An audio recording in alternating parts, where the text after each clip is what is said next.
Hi fellow builders and welcome to Tune R, and today we're going to unbox this Display Limited Edition Year of the Snake Toolset 2025. First of all, let me greet you a Kong Hei Fa Choi or Xinyan Kuai, meaning to say Happy Chinese New Year to all. And if you recall, I made a featured video about Display Limited Edition Year of the Dragon Toolset 2024, and now we have this Display Limited Edition Year of the Snake Toolset for 2025, and let's see what's the difference from the previous sets that we have. Hello, good looking golden snake, and of course fellow builders, inside of it are the tools. And let's check first the material of this premium looking box.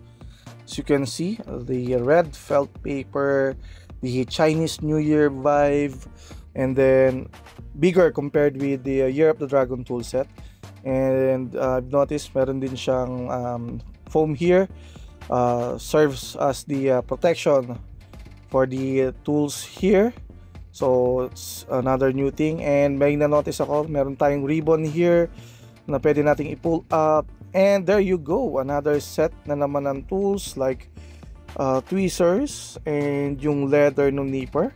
Okay, start tayo with one of the essential tools in gunpla building, itong nipper. So this is a Display STA 3.0 ultra-fine single blade nipper, a premium looking nipper in its hot red looking handle. So same lang siya with the Dragon nipper, meron din siyang laser engraved snake as part of the design. And isa pang bago dito is this unique code that signifies that only few can have this tool. In my case, this is the 330th nipper created under the Year of the Snake Toolkit line. And what else? So pang ilan kaya yung makukuha mo? Syempre meron na rin siyang kasamang adjusting wrench for blade gap adjustment, pang fine tune ng blade gap. So pag overuse na kasi yung nipper nyo, prone siya sa misalignment ng blades. Para siyang blade tension control kung feeling mo masikip or maluwag na yung performance ng nipper mo, pero parang mahalay ata yung sinabi ko. But nevertheless, this tool will help you to prolong the lifespan of the nipper. Syempre may leather protector din with gold snake. Next, we have two sets of hobby knife here. This one is the narrow blade hobby knife. So again, for the handle, red and gold for the New Year theme. And yung pen body niya is na-optimize na yung balance while holding. Then edge shape siya for your anti-rolling sa surface. And this is a narrow blade.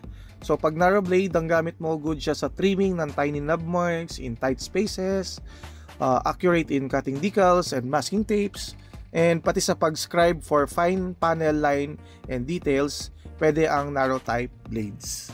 This one naman is the broad blade hobby knife. Same lang siya with the pen handle ng narrow type. Best use for these broad blade types, good for slicing off large knob marks smoothly and or shaving down surface evenly, pwede siyang pangpantay. And for the heavy customizer builders, good for reshaping or trimming parts with control.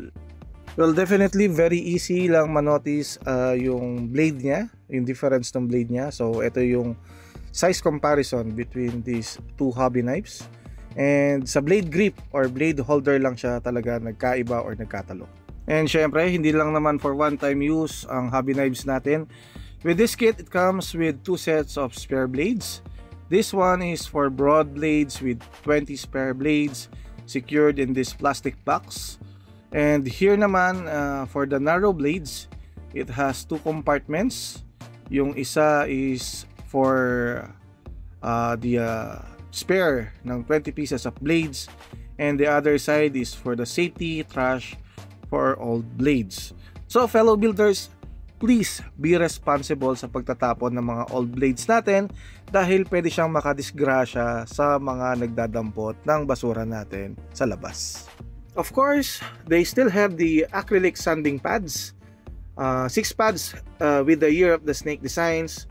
Comes with labels for 400, 600, 800, 1000, 1200, and 1500 grits. And unfortunately, no available sanding sheets in this kit. Ito naman bago sa set na to, two sets of precision tweezer. So this one is a pointed tip, which good for applying water decals or stickers, handling tiny parts like polycaps, or even placing photo etch parts for details enhancement. So it comes in full gold with laser engraved Year of the Snake design. At meron pang isang tweezer. This is a blunt tweezer. Same lang din siya ng design accent ng pointed tweezer with gold accent and laser engraved Year of the Snake design. Best use ng blunt tweezer for holding large part, handling delicate materials like mass removal, and positioning parts without squeezing it too hard. Always check na lang for the tweezers kung alin dyan yung pointed and kung alin dyan yung blunt na tweezer na gagamitin nyo. And wait, there's more! If you watch my review about the Display Dragon toolset, meron siyang Dragon Gold Bar na kasama as collectible item.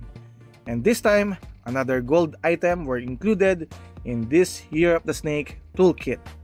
This is the Year of the Snake commemorative golden coin.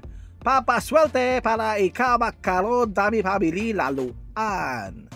A nice looking gold coin with prints for both sides.